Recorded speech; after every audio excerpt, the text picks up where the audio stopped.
madag-umong dayong kilom-kilom Subo, Kabisaya ug Mindanao gikan diri sa Bukirang Barangay sa Kasili sa Konsolasyon nga nagbundak pang uwan hantod ning higayuna uban ni Dr. Iris ug ni CB kini si Leo Lastimosa. Magpasalamat kaninyo sa makausapa sa inyong pagpadayon namo sa inyong tagsa-tagsa ka mga Pinoyanan bisag dili maayo ang atong kahimtang sa panahon. Naunahon nato ang atong kahimtang sa panahon sa dili pa sa atong sugilanon karong hapon. Way bagyo nga nakasud sa Philippine Area of Responsibility, nagpabiling low pressure area nga naa sa gawa sa PAR, kining cloud formation nga nakit-an sa niagi nga mga adlaw. Nahimo na siyang tropical depression atong Martes pero nahinay nibalik pagka LPA gahapon Miyerkules ug hangtod karon nagpabiling siya nga low pressure area. Localized thunderstorms mao gitumbok sa pag-asa nga rason ining way hunong nga pag-uwan sukad ganinang buntag hangtod karong orasa sa dayong kilom-kilom din sa atong syudad ug sa probinsya sa Subo. Kung sa inyong kahintang sa panahon, hinaot nga maayo ang inyong pagkabutang, wa intay hulga sa baha, way dahili sa yuta nga mo'y gipasidaan sa pag-asa tungod sa kakusog na o kadugay na sa paghunong sa uwan. Karong hapuna, ang atong sugilanon natukma ining pangilad sa kahimtang sa panahon. Daghan kay mga text messages, daghan kay mga chat messages na diri umaabot nga super typhoon nga bagyong Hamas kini moabot sa Subo ug sa Pilipinas. Ang title sa atong sugilanon karong hapon, Ilad. I'm sure at one time or another nakabatitag mga sugilanon, posible gani simbako nga nabiktima kita o pagpangilad. Kana bang ipasakay tas front seat, gishoot tas buyot, unya nadasab ta, nalinglasab ta, ilad. Usa sa labing dakong ilad sa doon ako'y tulo ka sugilanon sa ilad nga ipakisawan ninyo karong hapon, pero tuguti akong hanigan sa labing dagko nga mga ilad sa itong kasaysayan sa Pilipinas. Usa sa labing karaan yung ilad sa atong kasaysayan sa Pilipinas nga kanang oblation sa University of the Philippines. Ang model ana si Fernando Poe Sr. Ilad na. Ang tinuod nga sugilanon mao, assistant na siya sa national artist nga nagdisenyo anang oblation sa University of the Philippines. Dili si Fernando Poe Sr. ang model. Bantugan to nga artista si Fernando Poe Sr. Although mas bantugan yun si Fernando Poe Jr., diriyot ito nahimo na itong presidente sa Republika sa Pilipinas, pero dili siya mo'y model anang oblation sa University of the Philippines. Ang usa sa labing dakong ilad sa panalapi dinis ato, nahitabo itong 2009. Kinumdo ba mo sa legacy? Kasagaran in taon, daghan kay mga kauban sa DYAB o sa ABS-CBN sa una nga na biktima atong legacy. Doon yung mga kauban ba sa trabaho nga nakadaog og kaso. So silang tawgon ng mga bilyonaryo, mga bilyonarya. Sus, ambot kinsa naka tungod kay doon sila sa kwarta, dito sila mapuntang mga bangko nga naigo atong legacy, na double your money. Sus, ang ilang kinadak ang bahin sa ilang nadaog nga kwarta, ilang gi-invest sa legacy. Nagtuo sila nga human las pila ka buwan, maduble, pilo-pilo na ang ilang kwarta. Sus, mamuti pag-ulbo sa iskandalo ni Celso de Los Angeles. Katutag iya sa legacy nga pangila ditong iya o ipriso dito siya, kasuhan dito siya, kung natabla in taon ang kwarta, ang pertinggula sa mga kauban niya ito. And I'm sure doon ay pipila sa itong mga viewers na biktima atong legacy. Ang laing nakabiktima nato kadtong Kapa. Sinunod mo sa Kapa, katong religious organization sa Mindanao, nga musaad nga madoble ang kwarta, mapilo-pilo ang kwarta tungod sa bendisyon sa Ginoo. 2015, ni Ulbo, katong iskandalo sa Kapa. Dini sa ato Subo na igo ta sa organiko atong 2019. In fact, gironda to sa kapulisan ang mga opisina sa Kapa o sa organiko nagdungan-dungan. Kini mao mga organisasyon pero naguna og Kapa o mga 4 years sa organiko. Una ni butok, una na iskandalo din sa ato sa Subo o sa babahin sa Pilipinas. Ay doon ang Kapa, abot nadakpan ba ang leader? Nagpapastor-pastor man to og nag-broadcaster mga nito ang leader. Unya dapat ilang suod kaayo ni kanhi Presidente Rodrigo Duterte. Katong organiko murag nakatago gito. Ang leader sa organiko ako nahibaw-an ko ron bago murag nagtago-tago pa. Murag tuwa sa gawas sa nasod. Gigamit ang iyang dako kayong kwarta na tigom sa kapa pag extend sa iyang stay or pag maniobra nga dili siya makapauli una din sa Pilipinas samtang nag-ung-ung pa ang mga kaso batok niya. I'm sure kamo daghan pa mong nahibawan sa mga kaso sa ilad. Ang unang sugilanon sa ilad na akong isugilo ninyo, usa ini mao sugilanon kami ang biktima, among pamilya mo biktima. Ikaduhang sugilanon ako mo'y nangilad, isuhay pagpangilad sa gamay pa kong bata. Ikatulo, diriyot ko mailad. May na lang nakabantay ko at the last minute, ugwa ko mabiktima sa pagpangilad. Arita sa ilad numero 1. Gamay pa kay kong bata. Dito minagpuyo sa Mandog. Katong isla sa Batalyon, sa Mandog, Barangay Mandog sa siyudad sa Davao. At tuning dekada 70. Dito sa among Pinoyanan, kay ang akong papa may manager sa yuta sa mga abuitis dito sa isla sa Batalyon. So siya mo'y kinatas ang opisyal silbi dito sa kompanya. Doon ay usa ka hamtong nga lalaki na pag uli na mo sa mga eskwelahan, kikas eskwelahan, nakabantay na may hamtong, na may tiguwang ba na may kaila.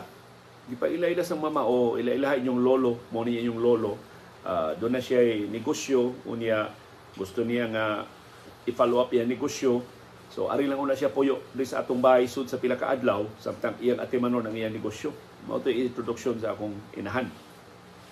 Pag abot sa akong papa, mura og nag-istorya sila, so ako nasabtan murag akong mama maoy gidangpad atong maong tiguang o naluoy akong mama gipadayon siya sa among Pinoyanan. Pero ang linya mao nga ang maong tiguang dunay negosyo sa yuta dito sa nakalilang bahin sa siyudad sa Davao. Dako kayo ang iyang negosyo, dako kayo ang yuta. Pero na problema siya og kapuy-an samtang nag-follow up sa iyang mga titulo sa yuta, sa iyang mga paryente nga nangilog siya ang yuta. Murag una na bang istorya ba? Nga adto na siya puyo sa among bahay samtang giatiman niya iyang mga dokumento. Katong among bahay, usara to kaandana, pero taas bitaw ang silong. Pero mao tong karaang bahay dito sa isla nga ang among comfort room, ang among banyo, ang among kaliguanan tuwa sa gawas sa bahay. So kinahanglan ka nga mogawas sa bahay, mo kanaog sa hagdanan, magdasi mo tualya, padung na to sa banyo. Kausa, pila na to ka mga after 2 days, 3 days na napuyo itong tiguang sa among bahay. Isugo ko sa akong mama nga, dadi itong tualya imong lolo. Ano naman tayo, mga alerts. Sige pag yun ang bunok sa uwan. Pero sa ato sa Subo, no? So ato na badlungon ang atong alert. Doon na pa minadawat ng alert na sige pag uwan. Dari sa ato. Nagkusog na bang uwan sim? So, iyang gihatan ako ang tuwalya kay naligo ko no ang tiguang. O niya, ako apasa daw tuwalya.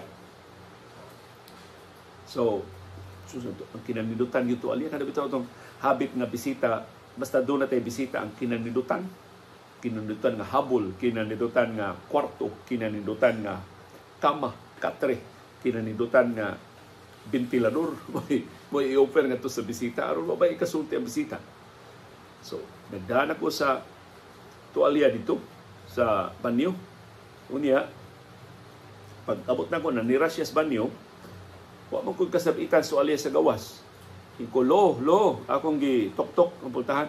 Nanay mo tuwalya, lo. Ipadani Mami Tining. Niabli siya o gamay sa pultahan para kuhaon niya tuwalya. Sus, pag-abli niya, kita madyod ko sa iyang lawas no, napuno sa patik. Napuno sa patik. Kada bang iyang lawas, dili ba tiguang og lawas ba? Dako kay siya lawas, lison kay lawas, maskulado kay lawas. Pero puno sa patik.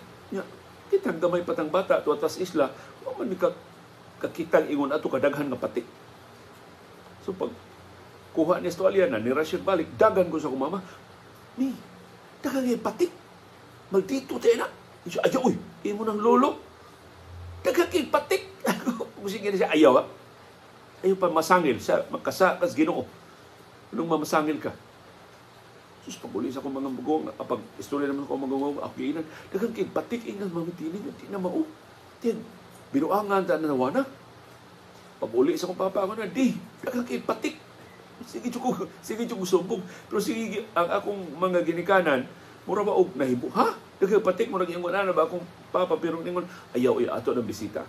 Kalabitaw itong customer bitaw nga, atong bisita, atong i-presume nga buutan, atong i-presume nga maayong tuyo, atong i-presume nga tinuod yun na problema siyang yuta, ato lang ni siyang dawaton dehi. Na, ang tiguang mo raman dyan marukoy.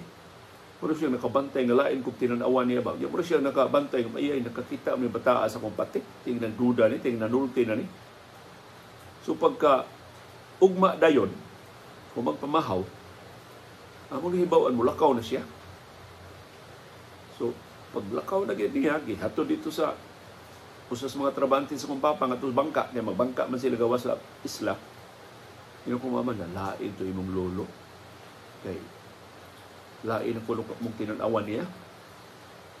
Yung kuha, marasan, okay.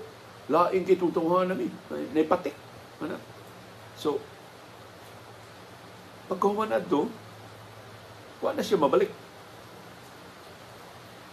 Hangtod nga amo na lang nahibaw-an nga duna na sa ilaing mga mulupyo dito sa Mandog tabok sa isla nga gidangpan sa niya. Umausap to iya sugilanon doon siya problema sa yuta, gitikasan siya mga paryente, pagkilan siya Pinoy-anan samtang mag-follow up sa iya mga transaksyon sa yuta. Pero sigon sa usas na mo sa nilingan, wak yun siya yuta. Pangwartar gito iya. Kung di musulti akong inahan, murag nakakhatag yun siya o kwarta. Ito mga tiguang. Maayo na lang. Tungkol sa kadaghan patik, kung sa kay record atong tiguang, wa mi niya unsa, samtang nangatug ni, samtang dito siya sud sa mong panimay, samtang hingpit ba siyang gisaligan ba? Pero kana bitong imong mabatigan nga complete invasion of privacy. Sus, nagpadayon mi og estranyo. Nya estranyo lain day tuyo, dili day tinarong.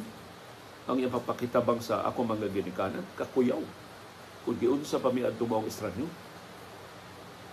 Mo to ang ilan number 1 na ako sugilanon. Ang ilan number 2, ako'y suspect ani. Pagbalhin na namang puyo diri sa Talisay, high school na ko. So di na ko gamay bata. Estudyante ko sa Talisay Malayan Academy, I think third year high school. Ang katumbay ni Chu Pamping, kinis Chu Pamping mao ni Pantilolas Timosa senior. Mao ni siya kamagwangan nga lalaki. Okay. 7 man sila magsuon, yung kamagwangan nila babae. Siya kamagwangan sa unom ka lalaki nga nisunod. So unom ni sila Kalastimosa brothers.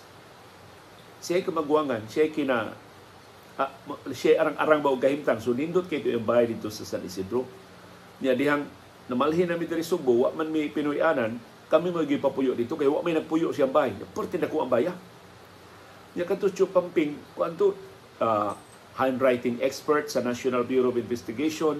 Basta, unya, broadcaster to siya. Siya ay sa mga leader ni Sir Hing Osmeña din sa Subo. Mga modiskurso siya sa mga rally ni Sir Hing, sa atol sa kampanya ni Sir Hing. Unya, inig-protesta ni Sir Hing sa eleksyon. Siya mo'y eksperto nga ipresentar sa korte, nga mo question sa agi sa balota, nga gimaniubra, mga maestra na nagsuwat. Hindi ito siya pamping o kinabuhi. So, tungkol siyang nature siyang trabaho, daghan kay ito siyang mga recordings dito sa ilang bahay. Ano guna bitaw siya iyang recording? Wa pa man kukoy idea sa radyo sa una. Ang iyang mga recording sa una sim kana bitong open reel. Unya katong mong open reel akong di man wa man may player og open reel. So, sino kanina ba wa tay buot ba? Akong putlo ng open reel, ako bang guntingon ang iyang open reel unya. Mura siya og gamay na lang kanang masuda ba og cassette. So akong gibulibot sa cassette, akong gi-play sa cassette player sa akong magawa nga si Boy. Makadugog pa mong kustingog, pero di na kompleto, mura na ba og dahunog na stingog ba? So ingon sila, kana tingog na si Ring, kana tingog na ni Chu Pamping. Mura lang pangagpas, bakit? Nindutang recording nga, pero sa taman, wa man be player. Nakatrabaho pa dahil kong radio station, ato high school pa manggugko, masalbar unta itong mga open rails. Pero tungod sa daghan na kayo mga butang, amo nang gigamit ang cabinet, so nalabay na lang to ang mga open rails. Pero usas sa mga butang nga ako dyan na pusla na ay recorder si Chuk Pamping. Katong recorder bitaw nga dili cassette recorder agad siya, stand alone siya nga recorder, pero dako dili ka itong mga recorder nga gagmay, dako kay ito yung recorder, cassette gihapon. So akong sigag duwa kaya ako magawa doon na maiyang kaugaling ng cassette, so kato iya lang itong gipagamit na ko katong recorder ni Chuk Pamping. Isigihan akong duwa, sus na may speed regulator, mag-record ka og slow, i-play nimo sa regular na speed, madiwindi imo tingog, sus intrigahan ako, sige na ko recording, kaming bimbot, ako mangod, sige na may recording, pero ako dyan kay, mo gito, ganahan dyan tayo radyo, ganahan dyan tayo broadcast, kay high school pa ko, sige na ko recording, kanang binuang ba lang recording, wadyo ko paagi, usaw ito pagsibya, ang maong recording, wala ko idea, hain na to ako mga recording karon, pero ako rin ginaitrigahan na, ang ako tingog mahimong diwindi, so diha na ko ka, bantay na, kato di mga drama nga Kaloy and the Flying Saucer, ni kinsa ba ito writer taga Pasig, ginadto na ito mo regular kag sulti imong is inig-record nimo slow ang speed, inig-play nimo regular speed, madiwindi imong tingog, pero mo di masabtan imong tingog kay paspas man kaayo. So akong gibuhat muhinay ko og tingog, ako ani karon inig-play na ana, normal na ang speed, ako niya karon ang imong tingog ray mo gamay, pero ang iyang space mauna. Naka-idea ko, daghan naman mga silingan ng mga bata dito sa San Isidro, mga kuan ko gagmay pa namong bimbot ang mga amo silingan, sila Gerard, silang hinugdog ko sa mga ngan, si Jojo, si Marim, ang ilang isuon nga babay. Kuan tulot to sila ka mga bata nga mag-isuon diha sa samang compound namo nga silingan ba siya sa bahay ni Chuk Pamping. Nasa mo silingan ang bahay na nilang kanhi Vice Mayor Alan Bukaw sa siyudad sa Talisay sa Santo Niño Village. So, recorder, akong taguan sa sagbot. Naman, ako mga itong dataran ni Chuk Pamping, akong taguan sa sagbot. Unya, na ko script. Ako nang gimemorize akong script na mura ko makikistorya sa diwindi. Unya, magsigira itong dagan ang recording. Kaya kung akong i-on and off, pagkabantay man sila, magsigira itong dagan ang recording. Pero ako na itong gitayman. Ng akong adlib, ang ako silbing isulti, tubagon sa diwindi. Sus. Mga nakabantay gito sila, pero ipaundayunan na lang nila ang akong pangilad. Abay. Na ako'y mga higala diri abay, gusto sila nga makabati sa imong tingog, kaya ako silang giingnan nga nako ramon ka magpabati sa imong tingog, diligod ingon ani katarong ako silultihan. Ano mo binata ba silultihan ba? Unsa man imo nga abay. Timing sa gayo nga taud-taud mo tingog sa rento recorder, imo na tong ako na tong gi-timing ba ang nga. Ako si Apo. Tanaw si Sibig. Sa tuingan Apo Sinto. Hay man ka nagpuyo, ano niya mga ako naa sa Pikas Barangay. Kato, basta ilad yun akong gihimo, pero wala mo kong mangorta, wala mo kong mangaligtag kwarta nila, pero lang to, pag-eksperimento wala na ako, butuo ba mga tao? Ining akong pangilan, butuo ba mga tao, ining ako, basta, kung di pati tarong ako mga iliganan, hustler na ko ron. Huwag pala nakagiyan ako sa bayog daan, say, buwan na. Mangingilad na ko ron, sip, tiyaw lang. Third year high school pa ko, mangilad na ko sa ako recording. Kung sa pagkakaring kamaon ako sa nakalilain ng mga hiraminta sa audio o sa video gadgets. Sa mga ito, makauwaw na ilad number 2 na story nato. Kining ilad number 3, diriyot ko mabiktima. Broadcaster na ko, wa pa ko sa DYAB. I think dito pa ko DYRF, ining tuiga. Time pa, murag DYAB na ko, kay, momentong panahon sa kudita. So, I think nabiya na ko sa DYLA, mao'y pagtrabaho na ko, nakatrabaho na ko DYRF. Kung sa kaadlaw, giduol ko. Ningang ko siya, representante siya o negosyante na doon ay radio station sa Subo. Iya kong giingnan na, di lang ta mga ngano, amigo, ang akong boss, amigo ni Serge. Okay. Si Serge Ramondi man akong first employer. Pero nabalhin ako sa DYRF. Nag-istoryahanay silang Serge, niya ikaw kuno'y girekomenda ni Serge na iyang kuhaon isip news director sa iyang radio station. Pwede ba mag-istorya siya nimo? Inato pa man to sa una. Huwag man to kanang formal. Kana lang duulon lang ka ba? Kuhitol lang ka, pwede ba mag-istorya mo? Ingko nga, busy na ba ko sa trabaho? Siya ka na lang imong bakante. Kano sa mga bakante? Ingko, weekend na dyan ko mabakante. Kaya may kuan, kining programa. Siya, adto sa estasyon para mag-istorya mo. So, tuod man, adto ko sa estasyon. Gikan sa DYRF sa San Carlos, Maine, diya sa diya sa Pido Rosario, Pilais. Diya man ito mabutang ang among studio.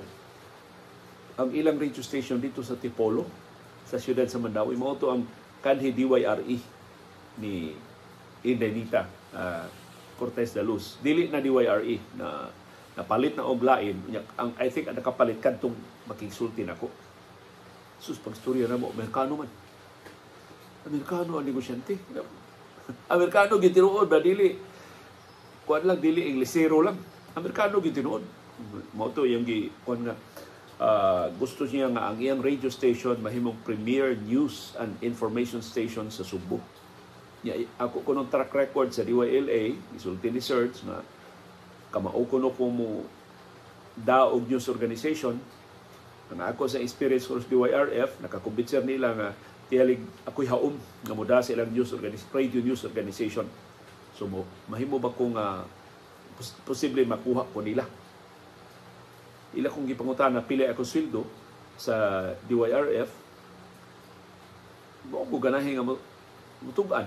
Kaya, sabay, nanong, ingon sila, kanang imong sweldo sa DYRF, bisag pila pa na, amo ng dublihon ang imong sweldo sa DYRF. Kunya, ano bang, wa man ko'y pamilya, wa man ko'y kabilinggan sa kinabuhi, na ako'y boarding house, barato ra kayong maabang, boarding house to sa mga orais, malakaw ra na ako gikan sa DYRF, ang akong boarding house diya ra sa Barangay Camagayan at banggit sa San Carlos. Kunya, convenient ra gid kayo, inato ra kay to sinang Inday og si Noy Jimmy Orais nga akong mga landlords ug landlady na maoras na to ay amtang iya sa among boarding house diri pa mi sa Lacandula sa barangay San Nicolas. So parang nakuha ko magkinanong kwarta. So katong iyang sulti nga dublihon ako sweldo, wa kay ito mo rehistro sa akong uba. Hangtod pag sa itong tuiga, mga late 80s, early 90s. So, iko sige, yes sir, I'll think about it. Ako siyang giingnan. Ingon siya, but we're starting soon. So, better make up your mind. Ano na siya? Sunod nga istorya, ni ato na sa istasyon atong iyang representante, ingon siya, nakuha na mo John Ray Nadella. Ya, katos John Ray Nadella, popular man kay ito John Ray Nadella kay, maobi ito'y nakahimo itong kasaysayan sa Subo, siya labing unang Supreme Court naman, Supreme Student Council President sa Tiwok Subo. Kay ang Colegio de San Jose Recoletos, nag-una pa sa San Carlos, nag-una pa sa UP, pag-restore sa Student Council. So, ang CSJR, mo'y unang naka-banhaw sa Student Council, unya ang labing unang presidente, si John Ray Nadella. Ito popular kay ito si John Ray Nadella. Ug wa gyud ko mahibo nga si John Ray Nadella na nag-una na mo radyo. Nag-una na ito si John Ray sa mga radio stations din sa Subo. I think Bombo Radyo si John Ray Nadella pag nagsugod. So ako mahibo nga nakuha si John Ray, unya magkuyog mi. So migo mi John Ray sa San Jose. So ganahan ko ba mao ba makuha ni John Ray o kuha John Ray. Ya parte atong sweldo liyo ba na ingon na dublihon. Among gipangutana imong mga kauban pila imong sweldo. Di bang kamutugan kung mo dawat ka iniliyo 50,000 imong sweldo dito sa Pikas. Tuman na 50,000 mura og maduble gito na ko sweldo. Kung ako ba, naintrigan ko nung nga na kantidad ba? Hindi gano'n. Duble na ko sweldo. So na ako'y savings. Makatabang na ko sa akong mama, sa akong papa. Makatabang na akong bimbot, akong manghod. Di na ako di na ako magproblema ba sa akong idalo-adlaw nga konsumo. Sige, ako una-unaon. Sige, mo na akong excuse nila. Siya ay dali ay dugaya li kay sugod ng tag-broadcast. Unya kay kundi ka mangita miglain. Hindi sa mahimo nga palaumon nimo nya di ka ganahan. Basta eventually ang ako ra gyud na ato mao nga layo tuas Tipolo sumubalhin na sad ko og puyo. Duol na kay akong boarding house, balhin na sad ko og puyo. Wa ko'y kaila din sumandawid, ngita sa gubay nga dool sa estasyon. Yung gawas ni John Ray Nadila, wa ko kaila sa akong mga kauban sa trabaho dito sa DYRF. May kay batasan si Edgar Gutierrez, may kay batasan si Fred Quino, gaan kay buos Jun Perez. Ako nung mga kauban sila Jun Perez, sila Marlon Villeta, si Pilma Andales, si kinsa pa mo to sila akong mga kauban sa DYRF. Si Noy Inting Kilantang, silang Cora Haima, si Ben Haima, magtiayon man to Cora o si Ben nga mga dramaturgo, si Lita Lauron. Na ako'y pamilya ba? Ang administrative staff, silang Fanny, si Narding. Kailan na ako niya ang among station manager, si Father Mar Alingasa. Lapos tanan si Sir Baby Kamumot. Na maugin nagmatuto na ako dito sa DYRF. So, diha na ko initial nga decision na balimad lang ko kay kuyawan sa ko sa responsibility nga murag dako kay sila pagtan-aw ba nako nga ako'y mangungo sa ilang Diyos organization mo mo jud dito sa DYRF na pa may giya nako kay si Fred Quino may ato mo giya na mo sa among news direction pero sa among news operations pero technically ako'y news director dito sa DYRF hangtod sa dihang dayon akong pakigsulti nga mo desider na ko unsay akong desisyon, muhatag na ko nila sa akong desisyon. Dihay nakasulti na ko, maliyo. Nakadungog mo yan ng kanang recruit ni mo, Leo ba? Amerikano na. Nanay connection sa CIA. Wag ko to ebidensya. Ya, posible, Leo. Apil na atong mga co-plots. Patok ni Cory sa una. Kuyaw kay gamito na inyong stasyon. Lain, propaganda na para pag-destabilize sa gobyerno. Yung sa dyan ko mag-exulti ni aning search ceremony, mahitong nga dito. Kaya iya mo ko itong amigo. Amaw to, nakatabang sa kong decision. Hindi lang ko. Nalibad ko. Sinusus, ano ko na liyo. Para imo kita ni trabaho aliyo. Kaso din sir, naikog ko din sa DYRF. So, balibad ko. Sugod na sila operate, bungga kayo lang operasyon. I'm sure, dako kay suldo sila John Ray ito. Wa magdugay. I think naabtan sila o pila ka naabtan ba silang tuig? Kadiyot ra kayo. Nabungkag ang radio station, wa na magkanimao kay ang isaad nga sweldo mga benepisyo murag wa matuman. Unya murag atag iya apiki siya negosyo. Kuso salamat sa Ginoo. Doon na ginakagiya tili nako ano nga wa ko maabot atong maong radio station. Wa may makasulti ni John Ray kanabang one-on-one sa unsa ginahitabo kay maikog ko pero ang bonus ni John Ray ato dito siya nagka-plug ining iyang true love kini si Ann amo ning intern unya gwapa kay ni si Ann batan-on kaayo kumpara ni John Ray og namo pero dito sila nagkahigugmay nagminyo gyud si John Ray ug si Ann mao na first lady ni John Ray Dadela karon si Ann sumusot Dadela na karon. So, dito si John Ray na minyo sa maong radio station. But eventually, nakita ni John Ray, siya na mo ay nag-una na mo sa ABS-CBN, siya nagiya na mo sa among una mga adlaw pag balhin na mo trabaho diya sa UAAB o sa ABS-CBN in 1995. In fact, sa taga-TV, katos John Ray, magsigsuroy na mo dito sa DYAB, ya mo apil sa among mga programa. Lahi sa treatment amo nadawat gikan sa ubang mga kaniadtugod at taga TV ubos kay ilang pagtanaw sa radyo.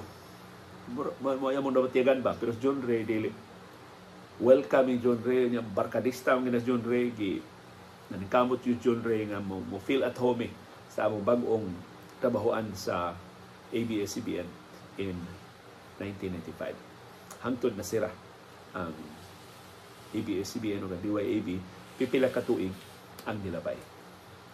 Sumoto ang labing halandumon ng mga sugilanon sa ilan na akong na hinunuman, kamo, unsa may inyong sugilanon sa ilad?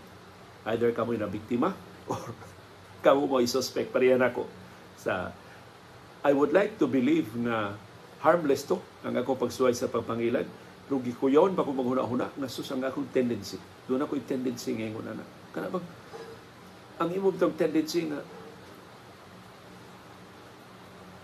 mahimo ra man jud ko mamakak ba?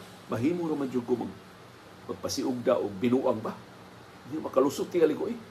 Pero ang makapugong yun ako anang na, sus, unsa kay ikasulti sa kong mga ginikanan? Unsa kay ikasulti ni Mami Tining? Unsa kay ikasulti ni Daddy Aging? Unsa kay ikasulti sa kong mga maguwang? Unsa kay ikasulti sa kong manghod? Eventually, masakpan ko kung magbinuang ko. Mauragid na nakapugong na ko. Daghan pa kay mga tentasyon na liyo. Apil ta diri sa propaganda. Dako kay kang talimpi.